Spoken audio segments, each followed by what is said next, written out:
하나님 주신 말씀 디모데후서 6장 11절부터 21절입니다. 신약성경 342쪽입니다. 디모데전서 6장 11절부터 21절입니다.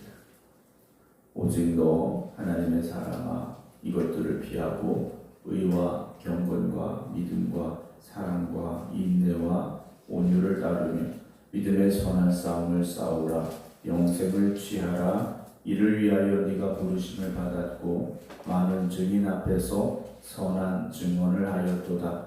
만물을 살게 하신 하나님 앞과 본디오 빌라도를 향하여 선한 증언을 하신 그리스도 예수 앞에서 내가 너를 명하노니 우리 주 예수 그리스도께서 나타나실 때까지 흠도 없고 책망받을 것도 없이 이 명령을 지키라. 기약이 이르면 하나님이 그의 나타나심을 보이시리니 하나님은 복되시고 유일하신 주권자이시며 만왕의 왕이시며 만주의 주시요 오직 그에게만 죽지 아니함이 있고 가까이 가지 못할 빛에 거하시고 어떤 사람도 보지 못하였고 또 볼 수 없는 이시니 그에게 존귀와 영원한 권능을 돌릴지어다. 아멘. 네가 이 세대에서 구원자들을 명하여 마음을 높이지 말고 정함이 없는 재물에 소망을 두지 말고 오직 우리에게 모든 것을 후히 주사 누리게 하시는 하나님께 두며 선을 행하고 선한 사업을 많이 하고 나누어 주기를 좋아하며 너그러운 자가 되게 하라. 이것이 장래에 자기를 위하여 좋은 터를 쌓아 참된 생명을 취하는 것이니라. 디모데야 망령되고 헛된 말과 거짓된 지식의 반론을 피함으로 내게 부탁한 것을 지키라. 이것을 따르는 사람들이 있어 믿음에서 벗어났느니라. 은혜가 너희와 함께 있을지어다. 아멘. 할렐루야. 하나님께서 오늘도 기도하며 하나님의 뜻을 구하는 여러분들이 갈 길을 밝히 보여주시길 주님의 이름으로 축원합니다. 우리가 살다 보면 몸이 좀 많이 피곤할 때가 있죠.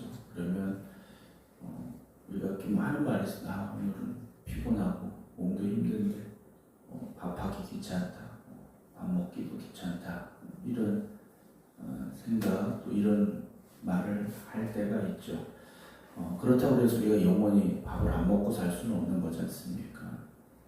힘들고 어렵고 피곤하고 지쳐있지만 그럼에도 불구하고 해야 할 일들이 있습니다. 또 반대로 몸은 건강하고 몸에 에너지도 넘치고 컨디션도 최상이고 그렇지만 또 하지 말아야 될 일들도 있다라는 거죠. 그런데 살다 보면 해야 할 일은 하지 않고 하지 않아도 될 일들은 하게 되는 경우도 있게 됩니다. 오늘 바울은 디모데에게 디모데전서 마지막 부분에 오직 너 하나님의 사람아 라고 부르며 그가 이제 걸어가야 될 길에 대해서 사명을 주는 말씀을 기록을 하고 있습니다.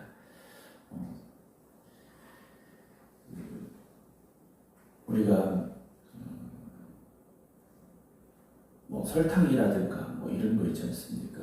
이거 먹으면 혀에 달고 맛있죠. 그러나 그걸 먹고 싶다고 계속 먹어서는 안 되는 거지 않습니까?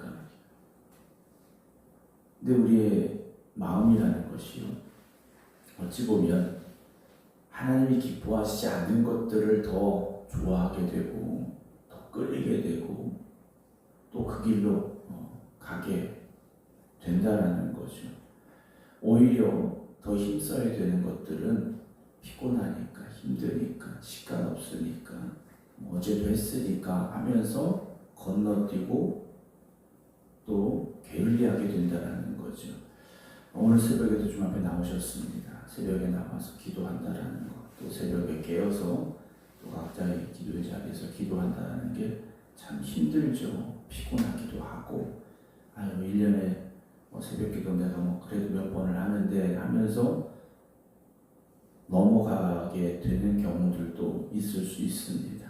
오늘 새벽이니까 새벽 기도를 예로 들긴 했습니다만 내가 원하는 것 하나님이 원하시는 것을 우리가 구별할 줄 알아야 됩니다.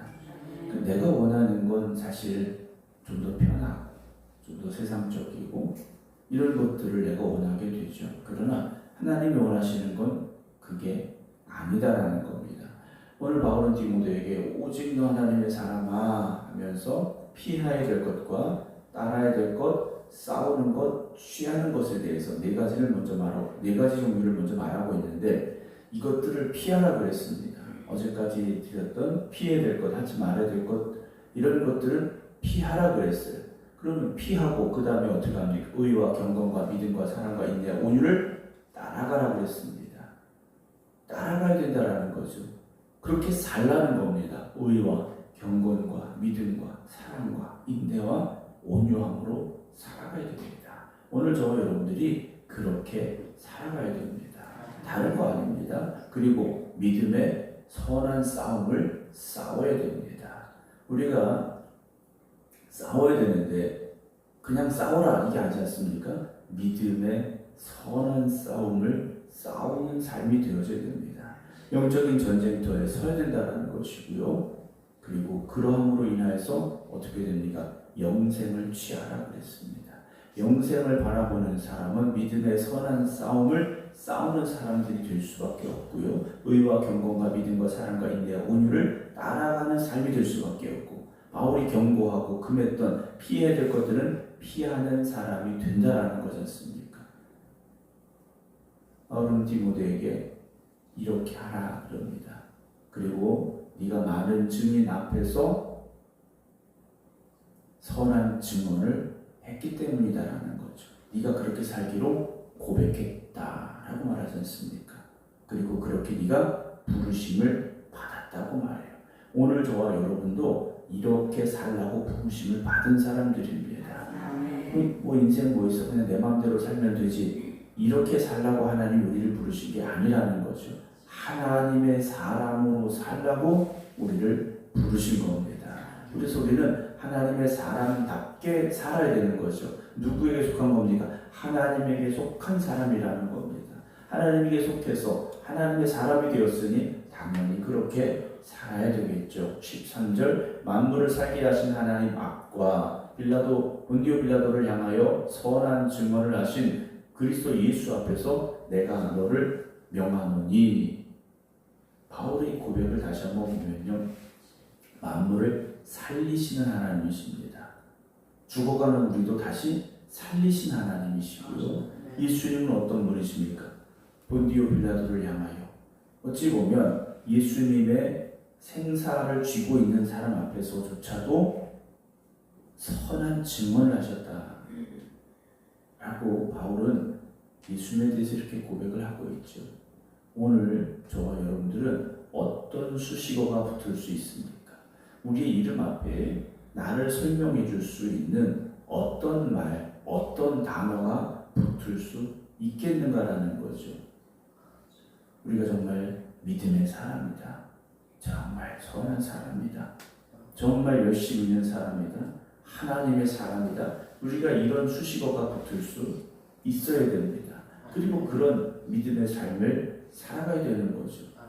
우리가 어떻게 살았는가를 보면서 사람들이 우리의 이름 앞에 그런 수식어를 붙여줄 수 있지 않습니까?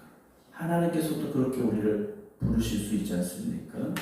바울은 그런 하나님과 예수님 앞에서 내가 너를 명하노니 우리 주 예수 그리스도께서 나타나실 때까지 주님 다시 오실 때까지 흠도 없고 책망받을 것도 없이 이 명령을 지켜라 그래요.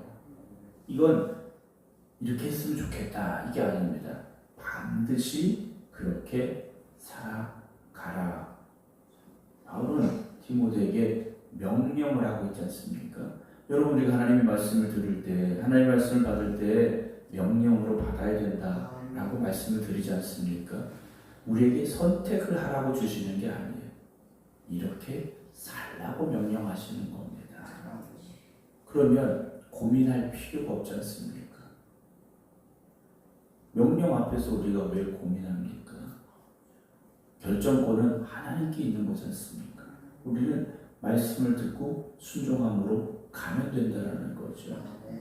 하나님께서 아브라함에게 이삭을 번제로 바쳐라. 이건 명령이지 않습니까? 아브라함은 명령을 명령으로 받은 겁니다. 그러니 고민할 필요도 없고 고민해서도 안 되는 거지 않습니까? 우리가 말씀 앞에서 왜 고민합니까? 명령으로 받지 않았기 때문이라는 거죠. 명령은 받은 그대로 하는 겁니다. 받았는데 다르게 하면 그건 명령에 복종하는 게 아니지 않습니까?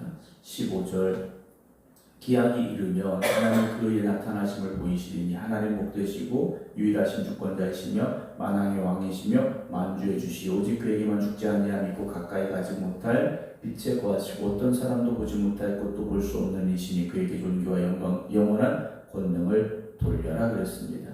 하나님께 영광을 돌려야 됩니다. 자, 그런데 14절을 다시 보면 우리 주 예수 그리스도께서 나타나실 때까지 그래요. 언제까지입니까? 우리의 삶이 다하는 마지막 그 순간까지예요. 세상에서는 정년이라는 게 있습니다.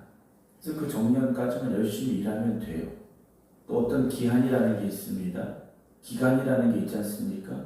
그런데 안타깝게도 우리가 하나님의 사람으로 살아야 되는 기간은 끝이 없다라는 거죠.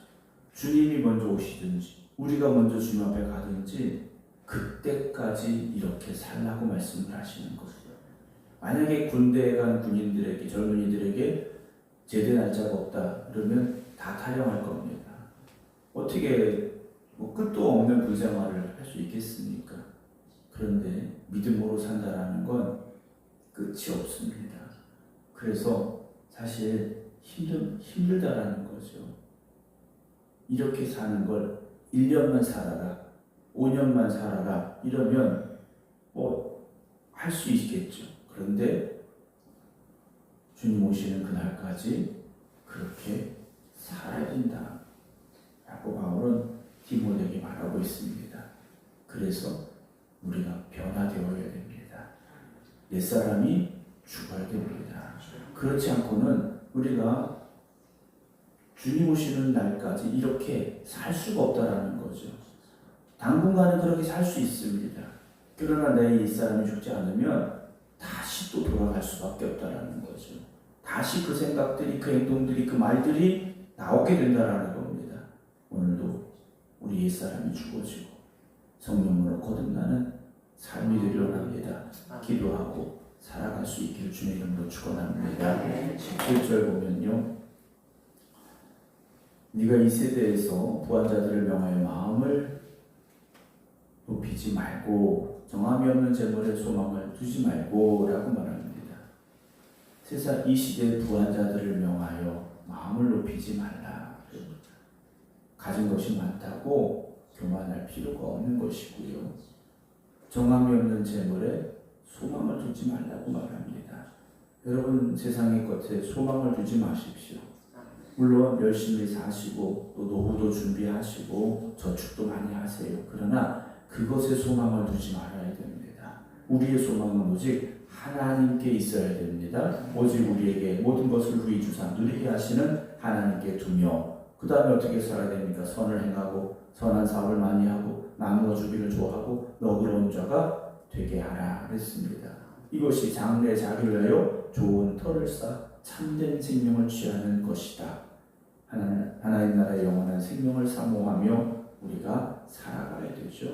마지막 20절에 디모데야 망령되고 헛된 말과 거짓된 지식의 반론을 피하라 그랬습니다. 헛된 것들, 잘못된 것들과 싸우지 말라는 거죠. 물론 싸우라는 말입니다. 그러나 그걸 말싸움처럼 길게 끝까지 이어갈 필요는 없다라는 겁니다. 그것들을 피하고 바울이 디모데에게 부탁한 것, 명령한 것을 지켜라 라고 명하죠. 그래서 이것을 따르는 사람들이 있어 믿음에서 벗어났기 때문이다라는 겁니다. 바울은 디모데에게 믿음의 길에서 벗어나지 말아야 될 것을 마지막 당부하고 있습니다. 여러분 지금까지 믿음의 길을 잘 오셨습니다. 잘 오셨는데 여기서 흔들려서는 안 되죠. 앞으로 벗어나서도 안 되는 거지 않습니까? 여러분들이 믿음으로 걸어온 그 신앙의 길에서 오늘도 최선을 다하셔서 끝까지 그 믿음의 길을 지켜가시기 바랍니다. 그래서 영원한 하나님의 나라를 보면서 바라보면서 믿음의 길을 한 걸음 한 걸음 걸어갈 수 있는 저와 여러분 되기를 주님의 이름으로 축원합니다. 기도하겠습니다. 우리를 택하시고 부르셔서 하나님의 사람으로 삼아 주시었기에 오늘도 깨어 기도하며 주님 앞에 나아갑니다. 주님의 말씀을 우리가 명령으로 받기에 오늘도 그 명령에 복종하고 순종하겠습니다. 우리 디모데에게 마지막 간절히 권하였던 그리고 명령하였던 그 말씀들을 오늘 우리가 듣사오니 우리가 그 말씀에 따라 살게 하시고 그 명령에 따라 살아가게 하여 주시옵소서. 그래서 영원한 하나님의 나라를 소망하며 살아가게 하여 주시옵시고 하나님이 기뻐하시는 믿음의 길을 끝까지 지켜 걸어갈 수 있는 저희들이 되게 하여 주시옵소서. 오늘도 깨어 기도드리는 모든 성도들의 간절한 부르심에 응답하여 주시옵시사. 날마다 기쁨과 은혜가 넘치는 삶이 되게 하시고 믿음으로 승리하는 삶이 되게 하여 주시옵소서. 이제는 우리 주 예수 그리스도의 은혜와 아버지 하나님의 무한하신 사랑하심과 성령님의 감동 감화 역사하심이 오늘도 믿음으로 이 하루를 승리하겠습니다. 기도드리는 성도들 위해 이제부터 영원토록 함께 하시기를 간절히 축원하옵나이다. 아멘.